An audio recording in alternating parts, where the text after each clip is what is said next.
Hello everybody, welcome to AD updates.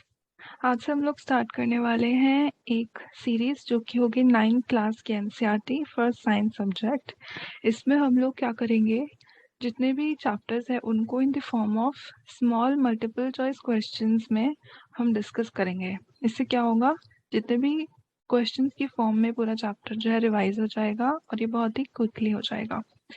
So without much ado, let's get started with our first chapter, that is matter in our surroundings. So as we all know कि matter की forms कौन कौन सी होती हैं, solid, liquid and gas। अब इनको इन तीन forms में divide क्यों किया गया होता है, based upon their physical properties such as their definity of their shape, okay, definity of their volume, फिर कुछ characteristics होते हैं fluidity, rigidity। इस तरह की चीजों में हम इनको डिफाइन करते हैं और डिवाइड करते हैं। So let's start with the first question which says what are the main features of matter. Okay, तो मैटर के मेन फीचर्स क्या होते हैं? इसमें हमारे पास चार ऑप्शंस हैं। आर दे मास, डेंसिटी और volume and density, mass and pressure और मास एंड वॉल्यूम। सो क्या होता है, किसी भी मैटर को डिफाइन करने के लिए जो दो चीज़ें ज़रूरी होती हैं वो कौन कौन सी होती हैं? उसका मास और उसका वॉल्यूम। ओके, अब मास और वॉल्यूम क्या होता है? मास होता है किसी भी चीज़ का अमाउंट कितना है, ओके, वो कितनी प्रेजेंट है, कितना उसका अमाउंट है।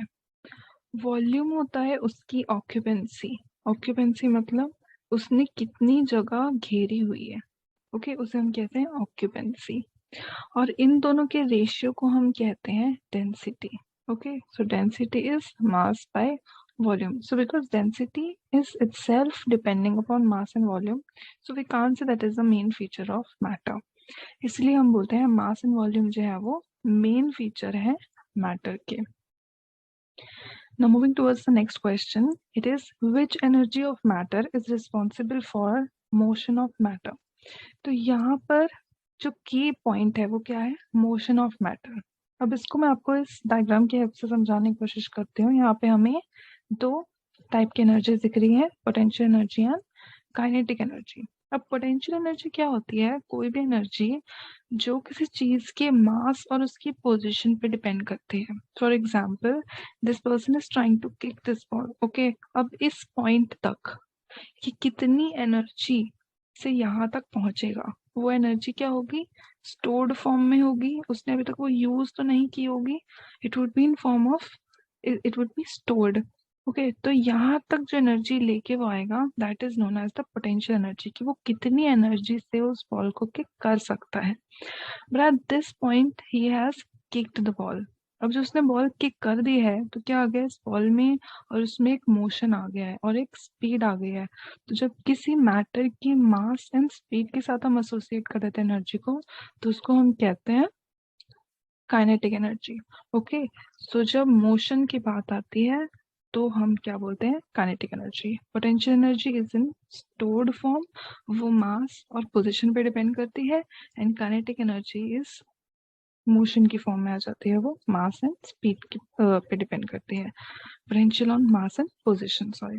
ओके, सो इसका आंसर हो जाएगा हमारा काइनेटिक एनर्जी। पोटेंशियल एनर्जी में पता चली है स्टोर्ड फॉर्म होती है। Thermal energy as a name suggest, this is associated with the change in temperature. Okay, जब हमारा टेम्परेचर चेंज होता है या इंक्रीज होता है तो उससे हमारी एनर्जी में क्या चेंज आता है? वो हमारी थर्मल एनर्जी होती है। अब मैकेनिकल एनर्जी क्या होती है? ये ब्रॉड टर्म होता है, किसी भी काम को करने के लिए कितनी एनर्जी चाहिए, वो या किस टाइप की एनर्जी चाहिए, वो हमारी मैकेनिकल एनर्जी होती है।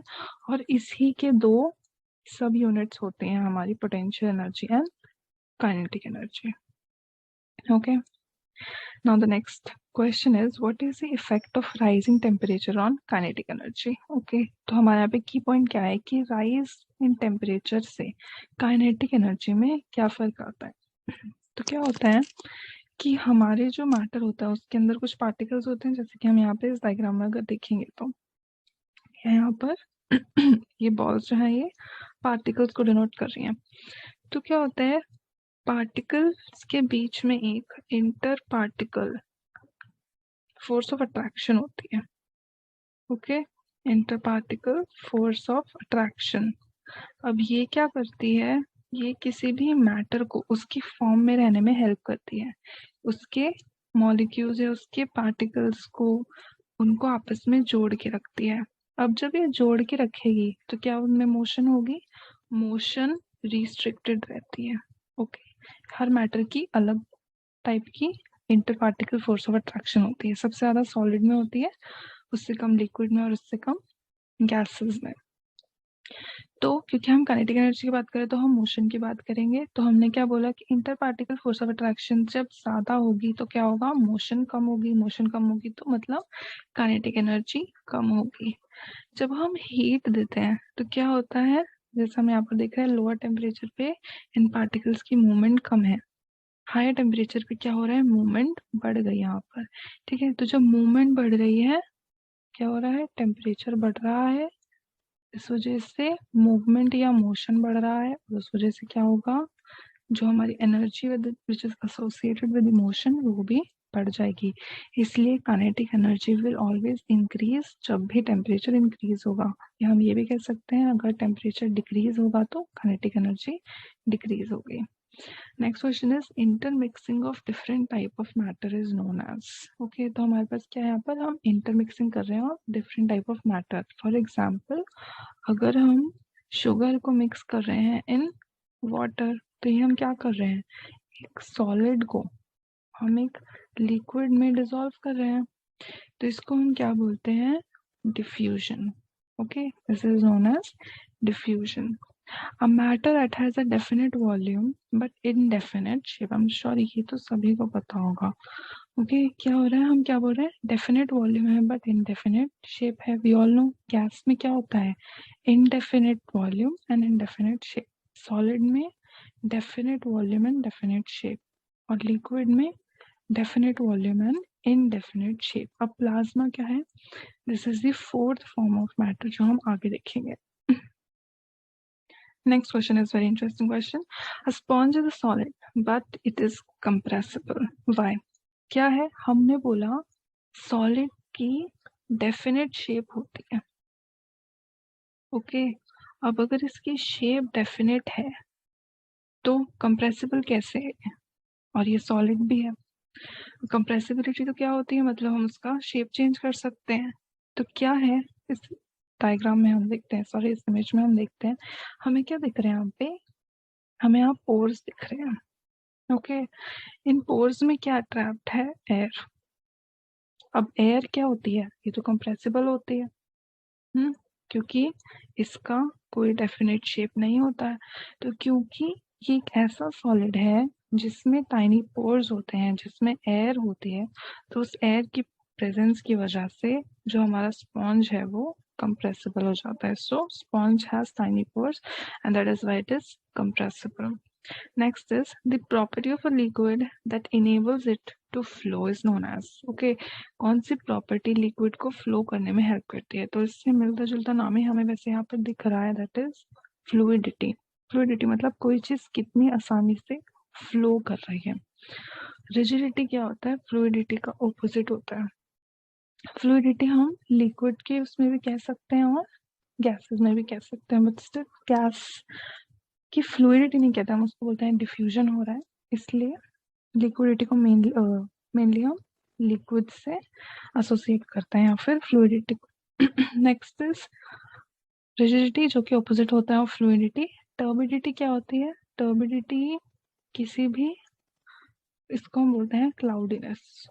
ओके, धुंधलापन उसे कहते हैं turbidity, it's just another English word.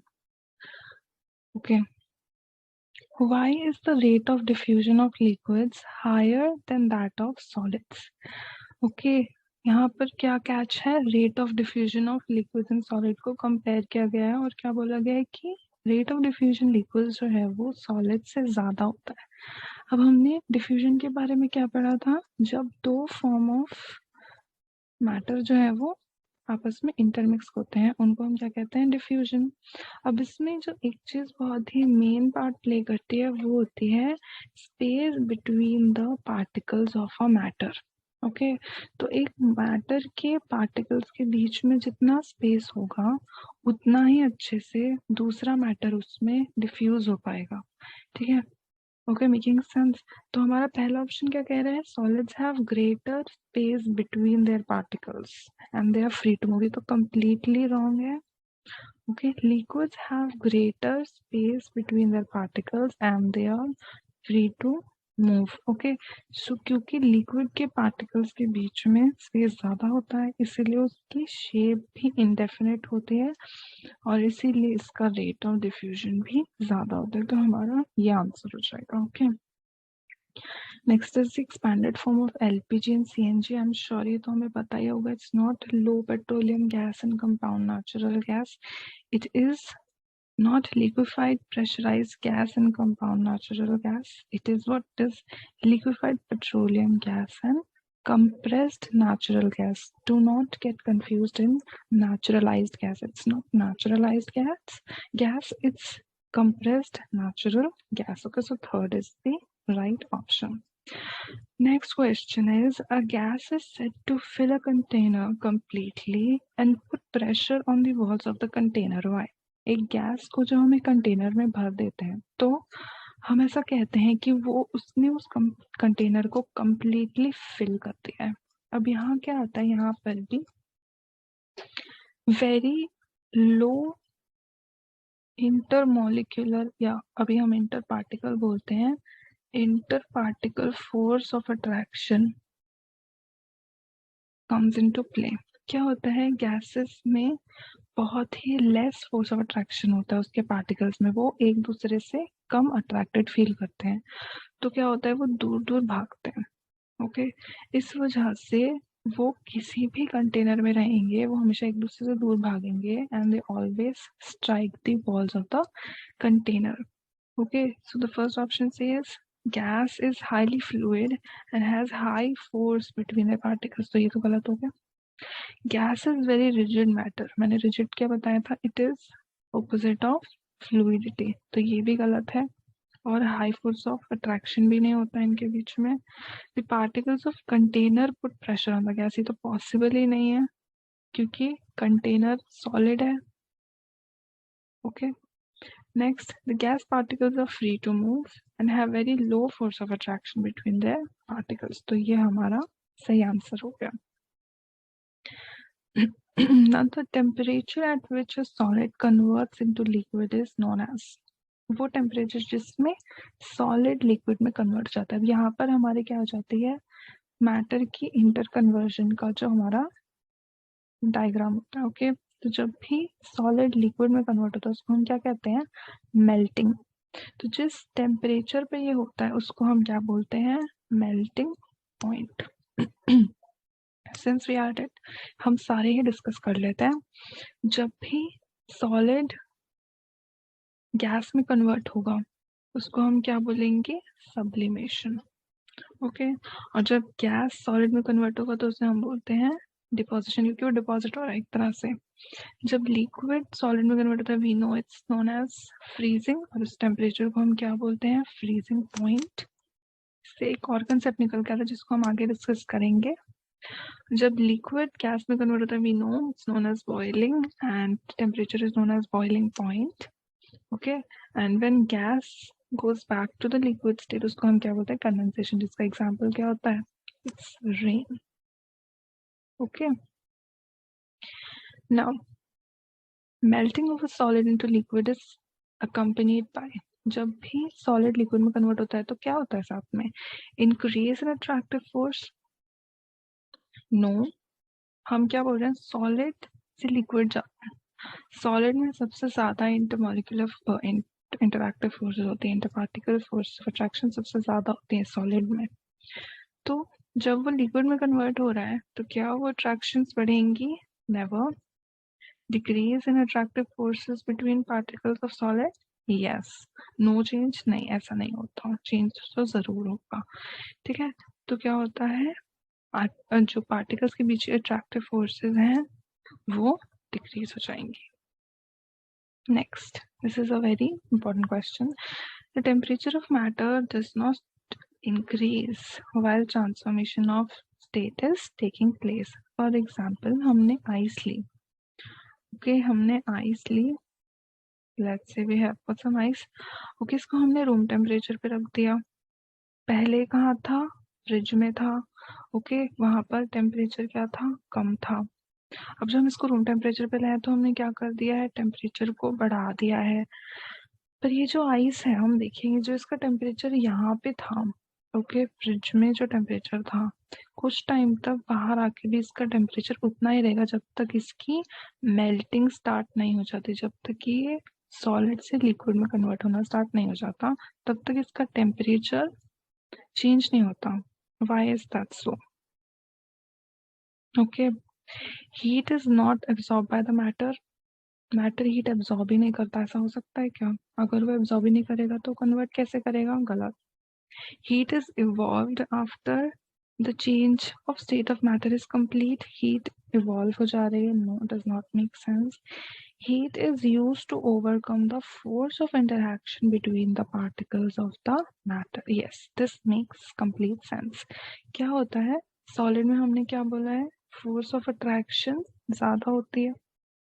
तो heat is what? Heat is a form of energy. Okay, heat is a form of energy. तो इस अट्रैक्टिव फोर्स को ओवरकम करने के लिए हमें एनर्जी चाहिए. तो ये जो हीट थी वो इस अट्रैक्टिव फोर्स को ओवरकम करने में लग जाती है और इस चीज का टेम्परेचर हाई नहीं कर पाती. इसलिए कुछ टाइम तक जब तक हमारा कन्वर्जन स्टार्ट नहीं होता, टेम्परेचर चेंज नहीं होता है, टेम्परेचर रिमेन्स कांस्टेंट. ओके, क्योंकि जितनी भी हीट स्टार्टिंग में हमारा स्टेट कन्वर्जन में लगती है वो फोर्स ऑफ अट्रैक्शन को ओवरकम करने में लग जाती है. ओके, सो जो नेक्स्ट क्वेश्चन जो हम अब डिस्कस करने वाले हैं वो है कि 0 degree Celsius is equal to how many kelvin.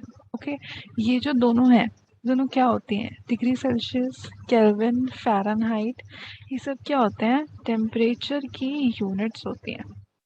Okay, इनको आपस में इंटर कन्वर्ट किया जा सकता है. इसी तरह हम बोलते हैं कि जब कोई चीज़ हम बोल रहे हैं इट्स 0 डिग्री सेल्सियस, तो हम बोलते हैं कि इट इज़ 273 केल्विन. ओके, यानी कि 0 डिग्री सेल्सियस को अगर हम केल्विन के टर्म्स में बोले तो वो हो जाता है 273 केल्विन. इस तरह अगर मैं बोलूँ कि 100 डिग्री सेल्सियस है कोई चीज़, तो वो केल्विन में कितनी होगी? सिंपली हम ऐड कर देंगे 100 को 273 में, तो हमारे पास आ जाएगी 373 केल्विन. इसमें हमें कंफ्यूज नहीं होना होता है क्योंकि और भी बहुत सारे जैसे कि 270, 271, 272, इसमें कंफ्यूज नहीं हो रहा. It is exactly 273 Kelvin.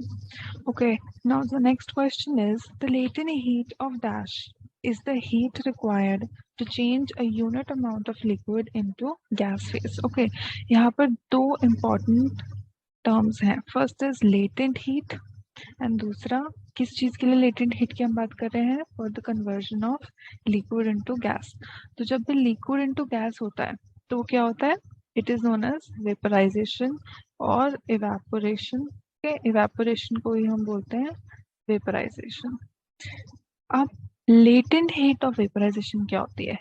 जब भी एक यूनिट अमाउंट से मैंने कहा 1 लीटर, ओके, या 1 kg या 1 ml, ओके, जब मैं यूनिट मतलब 1, जब मैं किसी ऐसी अमाउंट की बात कर रही हूँ जो कि 1 है, ओके, यूनिट है, unit litre, 1 litre, 1 kg, 1 ml, उस इतना अमाउंट लिक्विड को अगर मैं गैस में कन्वर्ट करना चाहती हूँ तो मुझे कितनी हीट चाहिए होगी? उसे हम बोलते हैं latent heat of vaporisation.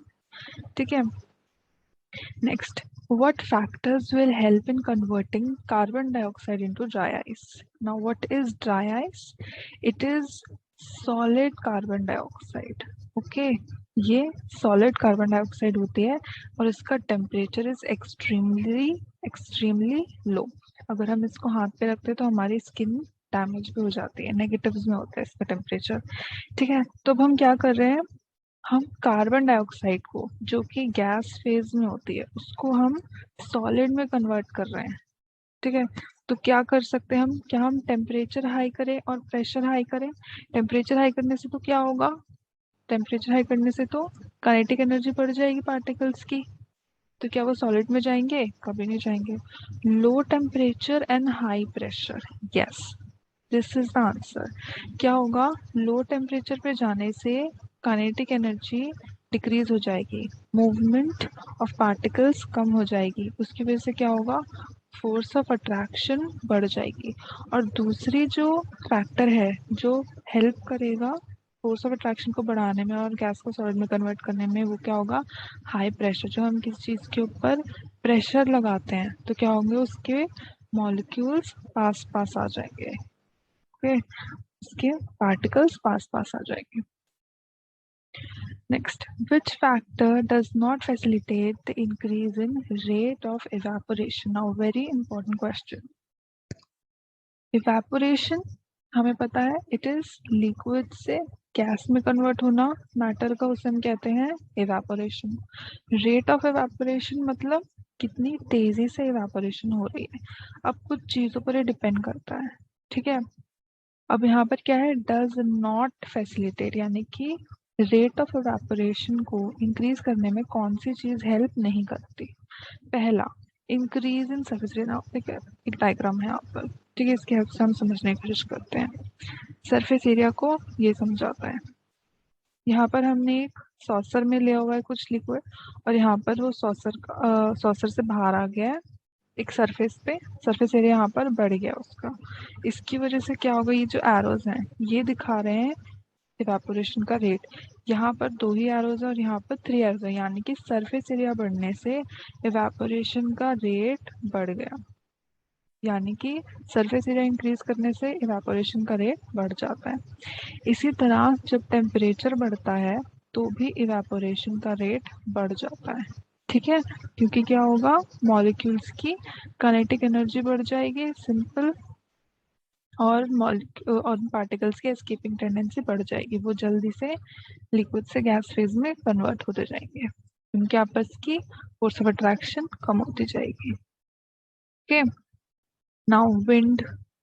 Wind से क्या होता है, जब विंड है तो क्या हो रहा है, यहाँ पर से ये लिक्विड है, ये सॉलिड, ये गैस में कन्वर्ट हो रहा है। विंड की वजह से यहाँ पर क्या हुआ, यहाँ पे जो गैस के पार्टिकल्स हैं वो ऊपर की तरफ मूव कर रहे हैं, और अब ये जो जगह है ये खाली हो जा रही है, तो और जो लिक्विड के पार्टिकल्स हैं उनको यहाँ आने के लिए स्पेस मिल जाता है।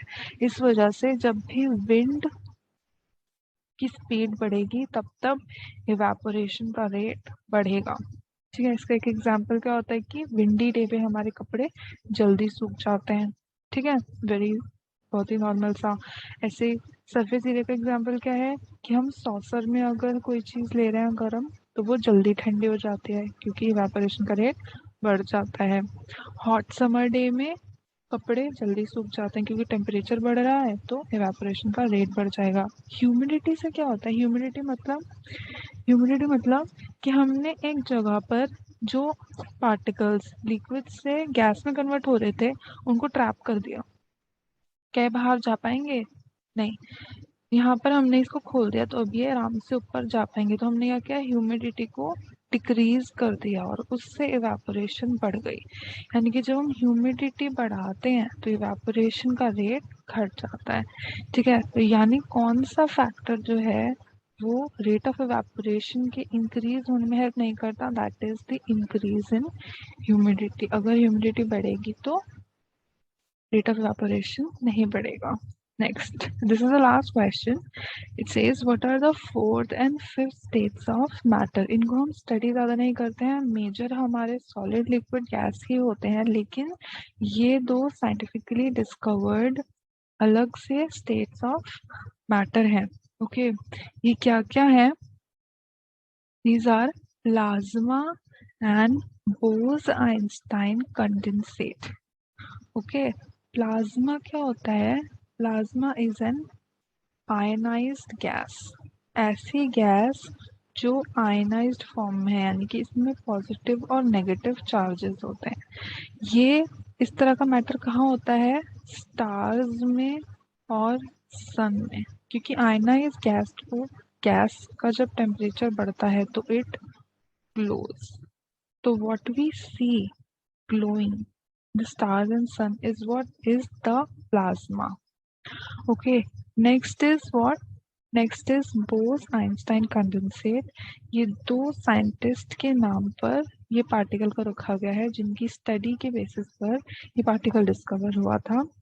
ओके, नाउ ये क्या होता है? It's a condensate as the name suggest. तो ये क्या है? It's a form of super cooled gas. Okay, ये दोनों गैस के ही फॉर्म्स हैं, पर ये हाई टेम्परेचर वाली आयनाइज्ड गैस है जो ग्लो करती है, और ये एक super cooled low density gas होती है. ओके, इसकी डेंसिटी बहुत ही कम होती है, around 1000 that of normal air. Okay, इसकी 1000th डेंसिटी होती है, तो ये बहुत ही लाइट पार्टिकल होता है. Okay, so here I'm going to end with this video. I hope that you liked this attempt, and if you have any questions, do comment below. And if you have any suggestions for any chapter that you want to have questions on, please do comment that also, and do not forget to like if you liked, and do subscribe to the channel, and it will be very useful to you. Thank you.